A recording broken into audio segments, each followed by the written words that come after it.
నమస్కారం శశికాంత్ గారు. నమస్తే నాగరాజు గారు. బీజేపీ నేత రాము అనేటువంటి వ్యక్తి హత్య కలకలం రేపించారు అసలు. నిజంగా నేను ఇన్సిడెంట్ మా ఇంట్లో కూడా డిస్కస్ చేసుకున్నంత దారుణమైనటువంటి డిస్కషన్ జరిగింది. అవునవును. అంటే ఇలా కూడా ఉంటుందా అనేటువంటిది. వాస్తవ కోణాలు ఏంటి సార్? అంటే మీ దాకా న్యూస్ వచ్చి ఉంటుంది. అదేం అంత పెద్ద బీజేపీ నేత ఏం కాదులేండి, కండువా కప్పుకున్నాడు అంతే. ఓకే, ఇప్పుడు ఎంతో మంది కొన్ని వందల మంది కార్యకర్తలు వచ్చి కండువాలు కప్పుకుంటూ ఉంటారు, అందులో ఈయన ఒకడు. ఆ ఫోటో ఉంది కాబట్టి బీజేపీ నేత అనేది నార్మల్గా అది బయటకు వెళ్తుంది. ఆపోజిషన్ పార్టీ వాళ్ళకి ఇది ఒక మంచి ఛాన్స్ కాబట్టి వేస్తారు. తాకట్టులో ఉన్న బంగారాన్ని విడిపించి ఆ రోజు ఆన్లైన్ రేటుకే మేము కొంటాం. Sharma gold company. జనరల్గా ఒక కార్యకర్త అనుకోవచ్చు. బేసిక్గా అది పక్కన పెట్టేస్తే ఈయన నేపథ్యం ఏంటి అంటే, ఒక 3-4 years బ్యాక్ మనం చూసుకుంటే is just auto driver. Okay, ఈ రాము అనేటోడు ఏంటంటే నాగర్ కర్నూల్కి సంబంధించిన వ్యక్తి హైదరాబాద్కి వచ్చి ఒక ఆటో రెంట్కి తీసుకొని ఒక ఆటో నడుపుతంతో స్టార్ట్ చేశాడు లైఫ్. పెద్ద క్యాండిడేట్ కాదు ఈయన. ఓకే, ఆటో నడుపుతాం స్టార్ట్ చేశాడు. ఆటో కాస్త స్లోగా క్యాబ్కి వెళ్ళింది. ఏది ఊబర్ క్యాబ్లు ఈ క్యాబ్లు ఉంటాయి కదా, క్యాబ్కి వెళ్ళాడు. ఈ ఆటోలు క్యాబులు చేసుకుంటూ మధ్యలో ఎక్కడ ట్విస్ట్ ఎక్కడ అంటే, ఇక్కడే హైదరాబాద్లో మనీ అని ఒక వ్యక్తి ఈయనకి పరిచయం అయ్యాడు. ఆ మనీ అనేటోడు చిన్న చిన్న రియల్ ఎస్టేట్ వ్యాపారం చేసుకునే వ్యక్తి హైదరాబాద్లో. ఓకే, ఏదైనా అమ్మకాలకు ఉంటే బ్రోకర్ పనులు చేస్తాము అట్లాంటివి. ఈడేం చేశాడు, ఈ రాము అనేటోడు ఏం చేశాడు, ఈ మనీ అనేటితో కలిసి ఈ రియల్ ఎస్టేట్ నేను కూడా చేస్తా అని చెప్పి ఇద్దరు కలిసి రియల్ ఎస్టేట్ వ్యాపారం స్టార్ట్ చేశారు. ఓకే, ఏం రియల్ ఎస్టేట్ వ్యాపారం అంటే వీళ్ళు పెద్ద గింగ్లాలు కట్టేటోళ్ళు కాదు వీళ్ళు. ఓకే, ఏదో ఆ ప్లాట్లు ఓపెన్ ప్లాట్లు ఉంటే అమ్ముకోవాలి, కమిషన్లు వస్తే తీసుకోవాలి, అట్లాంటి రియల్ ఎస్టేట్ బిజినెస్ ఇది. ఆ బిజినెస్ స్టార్ట్ చేస్తారు. ఏదో ఒక 4-5 డీల్ కొట్టారు. రియల్ ఎస్టేట్లో ఏంటంటే ఒక 4-5 డీల్ కొట్టగానే కొంచెం డబ్బులు వస్తాయి, రాగానే కొమ్ములు వస్తాయి. కొమ్ములు వచ్చేసి నేను పెద్ద వ్యాపారవేత్త అయిపోయిన ఫీలింగ్లో ఉంటారు. కానీ అట్లా ఉండదు అది. ఓకే, ఒకసారి వస్తే డబ్బులు మళ్ళీ ఎన్నేళ్ళకి వస్తాయో డబ్బులు తెలియదు రియల్ ఎస్టేట్.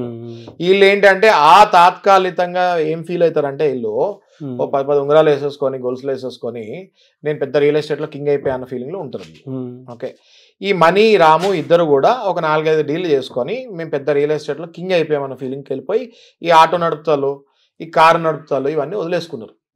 వదిలేసుకొని ఇద్దరు కలిసి రియల్ ఎస్టేట్ బిజినెస్ చేసుకుంటారు. ఇద్దరు మంచి ఫ్రెండ్స్ కూడా అయ్యారు. బాగా కలిసింది ఇక్కడే 3 ఏళ్ల క్రితమే హైదరాబాద్లోనే కలిసారు వీళ్ళిద్దరు. ఓకే, మంచి ఫ్రెండ్స్ అయిపోయాం మేము అన్నట్టుగా ముందుకు వెళ్తూ ఉన్నారు. ఏదో డబ్బుల విషయంలో, అది కూడా చిల్లర డబ్బుల విషయం, 20,000-30,000 చూడండి. ఈ రియల్ ఎస్టేట్ వ్యాపారం అంటే మరి మళ్ళీ 20,000-30,000కి ఏం తగాదాలు వస్తాయి? వీళ్ళు చేసే బిజినెస్లు అంతే. ఓకే, ఆ 20,000కో 30,000కో వీళ్ళిద్దరికి ఏదో డిఫరెన్సెస్ వచ్చాయి. ఆ డిఫరెన్సెస్ వస్తాం వల్ల ఇద్దరు ఒకరినొకరు బాగా గట్టిగా దూషించుకున్నారు, తిట్టుకున్నారు, కొట్టుకున్నారు. అయితే ఇక్కడతో కాకుండా ఈ మనీ అనేటోడు ఏం చేశాడు, బేసిక్గా మనీ అనేటోడు హైదరాబాద్లో రియల్ ఎస్టేట్ వాడు ఫస్ట్ నుంచి. ఈ రాము అనేటోడు మొన్న వచ్చి నేర్చుకున్నాడు. వీడికి ఫస్ట్ నుంచి గొడవలు ఇవన్నీ బాగా అలవాటు కాబట్టి ఈ మనీ అనేటోడు ఏం చేశాడు అంటే, ఈ రాము అనేటోడిని ఒక 4-5 మనుషుల్ని పెట్టి బాగా మెత్తగా దంచాడు, కొట్టిపిచ్చాడు. కొట్టిపిచ్చే క్రమంలో ఈ రాము అనేటోడు పేట్ బషీర్ బాగ్ అంటే మన కోంపల్లిలో ఆ పరిధిలో జరిగింది గొడవ. జరిగినప్పుడు పేట్ బషీర్ బాగ్ పోలీస్ స్టేషన్కి వెళ్ళి కంప్లైంట్ ఇస్తాం జరిగింది. పేట్ బషీర్ బాగ్ పోలీస్ వాళ్ళు ఇమీడియట్గా యాక్షన్ తీసుకొని ఈ మనీ అనేటోడిని తీసుకొని జైల్లో వేశారు. ఓకే, ఆబ్వియస్గా కొట్టాడు కాబట్టి అటెంప్ట్ మర్డర్ చేస్తుంటాడు, దాంతో తీసుకెళ్లి బొక్కలో తోసారు. ఈ మనీ అనేటోడికి అక్కడి నుంచి ఈగో ఫీలింగ్ ఇంకా బాగా పెరిగిపోయింది. నన్ను జైల్లో వేపిస్తాడా, వీడు బాల్బచ్చగాడు నా ముందు బతుకుతానికి ఇక్కడికి వచ్చినోడు, ఆటో నడిపేటోడు, వీడికి నేను లైఫ్ ఇస్తే ఇక్కడ వీడు నన్ను జైల్లో ఇచ్చేంత స్టేజ్కి వెళ్ళాడా అని కక్ష కట్టాడు. కక్ష కట్టి జానీ భాష అని చెప్పి ఎవడో రౌడీ షీటర్ ఆ జైల్లోనే తగిలేడా లేకపోతే ఫస్ట్ నుంచి పరిచయమో మనకు తెలియదు, జానీ భాష అనే ఒక రౌడీ షీటర్ని పట్టుకొని వీడిని మర్డర్ చేయాలని ప్లాన్ చేసుకున్నాడు జైలు నుంచి బయటకు వచ్చిన తర్వాత. ఓకే, ఎప్పుడైతే ఈ మనీ ఇంకా ఈ రాము ఇద్దరు కలిసి తిరిగేవాళ్ళు గాలి తిరుగుడు, వీళ్ళు మహిళల దగ్గరికి కూడా వెళ్ళే అలవాటు వీళ్ళకు ఉంది. ఓకే, అదే మహిళని యూజ్ చేసి ఈ రాము అనేటోడికి ఫోన్ చేయించి అర్జెంటుగా నువ్వు ఒకసారి యూసఫ్గూడ దగ్గర రా, అమీర్పేట దగ్గర యూసఫ్గూడ. ఓకే, ఒకసారి అర్జెంట్ యూసఫ్గూడ దగ్గర రా, పనుంది నీతోటి అని ఈ మహిళతోటి ఫోన్ చేయించాడు. ఈ మహిళతోటి ఫోన్ చేయించేసరికి వీడు ఆల్రెడీ ట్రాప్లో పడతాడు కదా. ఎవరు, వీళ్ళకి అలవాట్లు ఉన్నాయి కదా, చెడు అలవాట్లు ఉన్నాయి కదా. ఈ రాము అనేటోడు ట్రాప్లో పడ్డాడు. పడి ఒక రోజు చూసుకొని అదే టీషర్ట్ ట్రాక్లో ఉన్నాడు, ఫోన్ చేసి అబ్బో అబ్బో నా నా అవసరం ఇంత అర్జెంట్ పడింది ఈమెకి అని చెప్పి పెద్ద హీరోలాగా వెళ్ళాడు. ఎక్కడికి? యూసఫ్గూడకి. వెళ్ళిన తర్వాత అక్కడ వీడు రాస్కెల్ ఏం చేశాడంటే, మనీ అనేటోడు ఒక 10 మందిని పెట్టి ఓకే 60 కత్తిపోట్లు టక టక టక. మనం విన్నది ఏంటంటే మర్మాంగం కూడా కోస్తారు. ఎవరిది? ఈ రాముది. మర్మాంగం కూడా కోసేసి 60 కత్తిపోట్లు తోటి వాడిని పొడిచి వాడిని చంపిన తర్వాత ఎంత రాక్షసుల్లా తయారంటే మనీ అనేటోడు వీడియో కాల్ చేసి వాళ్ళ ఫ్రెండ్కి, ఎవరి ఫ్రెండ్కి? రాము ఫ్రెండ్కి వీడియో కాల్ చేసి వాడి బాడీ బ్లడ్లో ఎలా ఉందో ఆ వీడియో కాల్లో చూపించి వచ్చి బాడీ తీసుకొని పోరా అని చెప్పి ఫోన్ చేశాడు. ఓకే, దాంతో షాక్ తిన్న ఈ రాము ఫ్రెండ్ పోలీస్ కంప్లైంట్ ఇస్తే పోలీసు వాళ్ళు అక్కడికి వస్తాం జరిగింది. వెంటనే బాడీని ఉస్మానియా హాస్పిటల్కి తరలిచ్చి పోస్ట్ మార్టంకి అప్పగించి, వీళ్ళు ఏం చేశారు, వీళ్ళు చంపి ఊరుకోక వీళ్ళందరూ ఎవరెవరైతే చంపారో అందరు స్వీట్లు పంచి పెట్టుకుంటాము, క్రాకర్స్ కాలుస్తాము, ఇట్లాంటివి కూడా చేశారు వాళ్ళు. అంటే వీళ్ళు పెద్ద గ్యాంగ్స్టర్స్ అనే ఫీలింగ్ వీళ్ళకి. ఓకే, ఇట్లాంటివి కూడా చేసేసరికి వీళ్ళందరినీ పట్టుకొని పోలీసు వాళ్ళు బొక్కలో ఇప్పుడు జైల్లో ఉన్నారు. వీళ్ళందరినీ పట్టుకొని ఇంక్లూడింగ్ జానీ భాష, వేరే ఎవరెవరైతే ఈ హత్యలో పాల్గొన్నారో అందరినీ పట్టుకొని బొక్కలకు దోస్తం జరిగింది. వాళ్ళకి మెత్తగా ఇప్పుడు దంచుతూ ఉంటారు. ఓకే, వీళ్ళు చేసింది ఏంటి ఆఖరికి అంటే జస్ట్ కేవలం ఒక్క చిన్న ఇష్యూ వల్ల ఫైనాన్షియల్, అది కూడా ఏం అమౌంట్ 20,000 గురించి డిఫరెన్స్ వస్తాం వల్ల ఈగో ఫీలింగ్కి వెళ్ళారు. ఎప్పుడైతే వీడు మనీ అనేటోడు నువ్వు నా కళ్ళ ముందు వచ్చి నా వల్ల ఎదిగినోడివి నన్నే జైలుకి పంపిస్తావురా నువ్వు అని చెప్పి ఈగో ఫీలింగ్ పెట్టుకున్నాడో ఈ స్టేజ్కి రీచ్ అయ్యాడు. ఇంకోటి ఏంటంటే నాగరాజు గారు జనరల్గా ఇట్లాంటి మర్డర్ కేసెస్లో ఎందుకు అవుతుంది మర్డర్ అంటే, ఇప్పుడు ఈ మనీ అనేటోడు రాముని ఎందుకు మర్డర్ చేశాడు అని డెప్త్కి వెళ్ళి ఆలోచిస్తే నేను మర్డర్ చేయకపోతే వీడు నన్ను మర్డర్ చేస్తాడేమో అన్న ఫీలింగ్లో ఉంటారు వీళ్ళు. అవును, ఎవరైతే ఇప్పుడు మర్డర్ చేశాడో వీడు ఏ ఫీలింగ్లో ఉంటాడంటే, వీడిని నేను మర్డర్ చేయకపోతే వీడు రేపో ఎల్లుండో మంచి రోజు చూసుకొని నన్ను ఖచ్చితంగా మర్డర్ చేస్తాడు. వీడు ఆల్రెడీ నన్ను ఒకసారి ట్రై చేశాడు, 100% వీడు నన్ను మర్డర్ చేపిస్తాడు అన్న ఫీలింగ్లోకి వచ్చి వీళ్ళకి తెలుసు మర్డర్ చేసిన తర్వాత నన్ను పోలీస్ స్టేషన్లో పోలీసులు పట్టుకుంటారు, లోపల వేస్తారు, అన్నిటికీ ప్రిపేర్ అయి ఉంటారు వీళ్ళు మెంటల్గా. నా దగ్గర కొన్ని కేసెస్, క్రిమినల్ కేసెస్ వస్తుంటాయి, నేను చూస్తుంటా కదా, సార్ నేను చంపకపోతే వాడు నన్ను చంపేసేవాడు సార్, అందుకని నేను చంపేశాను అంటాడు. అంత స్టేజ్కి వెళ్ళిపోతారు వీళ్ళు. సమాజంలో, సభ్య సమాజంలో బతకరు వీళ్ళు. నా ప్రాణం కాపాడుకుంటానికి వాడి ప్రాణం తీయక తప్పదు అన్న స్టేజ్కి వెళ్ళి ఒక గ్యాంగ్ని పెట్టి ఆ గ్యాంగ్ని కూడా ఎలాంటి వాళ్ళని సెలెక్ట్ చేసుకుంటారు వీళ్ళు. వీడి మీద ఆల్రెడీ కక్ష ఉంటుంది కదా కొంతమందికి, వాళ్ళని చూస్ చేసుకుంటారు వీళ్ళు. అట్లాంటి వాళ్ళనే చూస్ చేసుకొని ఈ మర్డర్కి ప్రోత్సహిస్తారు. మొత్తానికి what ever happened is very wrong.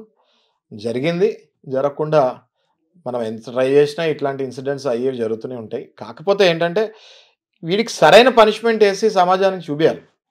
చూపించి మళ్ళీ ఇట్లాంటివి రిపీట్ కాకుండా పోలీసు వాళ్ళు తగిన యాక్షన్స్ తీసుకోవాలని నేను కోరుకుంటున్నాను. నిజంగా చెప్తున్నాను సార్, ఇంత ఉన్మాదము సొసైటీలో, అది కూడా హైదరాబాద్లో, ఇది ఎక్కడో కాదు, మన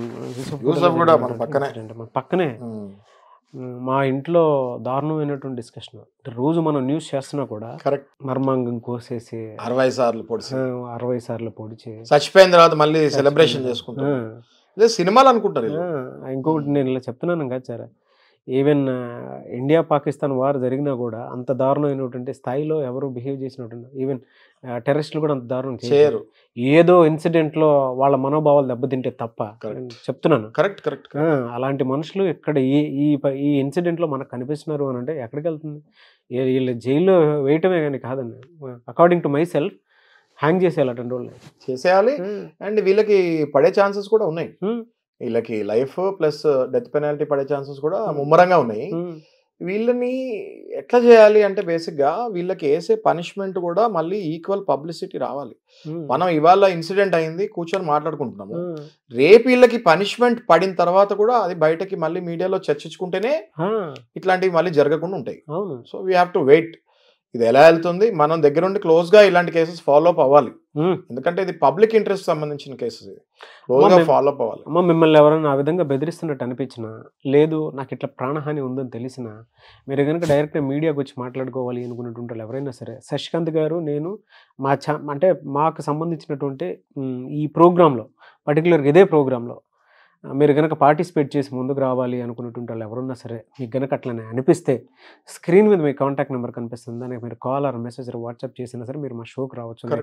నా పరిస్థితి ఇది, నేను ఈ విధంగా ఉంటున్నాను, నాకు ఈ విధంగా అవుతోంది అని చెప్పేసి మీకు అనుకున్నట్టు ప్రొటెక్షన్ ఇప్పిస్తాం డెఫినెట్గా అయితే మా సైడ్ నుంచి అది ఉంటుంది. ఈవెన్ వైఫ్ అండ్ హస్బెండ్ రిలేషన్షిప్కి సంబంధించిన గొడవలైనా సరే నాకు ఇలా అవుతోంది, నాకు ప్రస్తుతానికైతే ఏ దిక్కు లేకుండా ఉండేటువంటి పరిస్థితికి తీసుకుని వెళ్ళిపోతున్నారు అని మీకు అనిపించినా కూడా మీరు మా షోలో పార్టిసిపేట్ చేయాలనుకుంటే ఏ రకంగా అన్నా సరే మీరు మెసేజ్ అన్నా పెట్టండి, వాట్సాప్ అన్నా చేయండి, లేదంటే కాల్ అన్నా చేసి రావాలి అనుకుంటే మాత్రం డెఫినెట్గా రావచ్చు. నేను శశికాంత్ గారు మాత్రం మీకు ఏ అన్యాయం అని మీరు ఫీల్ అవుతున్నారో దానికి సంబంధించింది మీరు డెఫినెట్గా వాటి మీద మీకు కావాల్సినటువంటి ప్రొటెక్షనే వచ్చేలా చేస్తాము. ఖచ్చితంగా నారాజు గారు. ఇంకోటి ఏంటి అంటే చాలా మంది అవతల వాళ్ళతో భయపడి వాళ్ళని చంపేసే ప్లాన్ చేసే బదులు మీరు ఎలా సేఫ్ అవ్వాలి, మీకు చట్టంలో ఏమేమి ఫెసిలిటీస్ ఉంటాయి, మీరు సేఫ్ అవుతానికి అనేది ఆలోచించుకోండి. కానీ అవతల వాళ్ళని చంపేసి మీ జీవితం వాళ్ళ జీవితం ఎలాగో పోతుంది, మీ జీవితం కూడా పాడు చేసుకునే బదులు ఇట్లాంటి మీకు లైఫ్ థ్రెట్ ఉన్నప్పుడు మమ్మల్ని అప్రోచ్ అవుతే మీకు ముందే తగిన ప్రొటెక్షన్ మనం పోలీస్ దగ్గర నుంచి ఇప్పించి అట్లాంటి వాళ్ళు ఎవరైతే మిమ్మల్ని చంపుతారు అనుకుంటారో వాళ్ళకే పోలీస్ ని కస్టడీలో పెట్టేటట్టు మనం చూస్తాము. ఇవన్నీ తెలియక చాలా మంది తప్పు చేసిన తర్వాత వచ్చి బాధపడుతున్నారు. అవును, మీరు మీరు మళ్ళీ చెప్తున్నాను, అటువంటి జరగకుండా ఉండే విధంగా ముందే కొంచెం అవేర్నెస్ తెచ్చుకొని మా షోలో పార్టిసిపేట్ చేసి మాకు ఇది అన్యాయం జరిగింది అని అంటే మీకు న్యాయం జరిగిన తర్వాత మీకు క్లారిటీ వస్తుంది. కరెక్ట్. సో ఇటువంటి వీడియోస్ ఏదైనా ఉన్నప్పుడు సో మేము ఇలాంటిది ఒకటి చేస్తున్నాము అని మీకు తెలియాలి కాబట్టి మీరు షేర్ చేయండి, వీలైతే అంత షేర్ చేసి ఎవరికైనా సరే లీగల్గా ఏదైనా ప్రొటెక్షన్ కావాలి అనుకున్నటువంటి వాళ్ళకి మాత్రం ఇది ఒక వేదికగా మీరు తీసుకున్నా సరే ముందుకు రావచ్చు. కరెక్ట్. ఏమంటారు సార్? 100% అండి, 100%. యాజ్ ఏ క్రిమినల్ అడ్వకేట్ నేను చెప్పేది ఏంటి అంటే క్రిమినల్స్ కావాలని మారరు. అవతల నన్ను చంపేస్తాడేమో అని చెప్పేసి అన్యాయంగా వాడిని చంపేస్తారు వీళ్ళు. అవును, వీడు తెలియకుండా క్రిమినల్ లాగా మారుతారు, మారి మళ్ళీ మా దగ్గరికి వచ్చి దండాలు పెడుతూ ఉంటారు. అట్లా నడవదు. మీరు వాళ్ళని ఎటువంటి హామ్ చేయకుండా మీరు వాళ్ళ దగ్గర నుంచి ఎట్లా బయటపడాలి అన్న ఐడియాస్ మేము ఇస్తాం మీకు, అవి యూజ్ చేసుకోండి అంటున్నాం. అవును, ఎస్. ఎనీవేస్ థ్యాంక్ యూ అండి, thank you so much Shashikant garu. Thanks.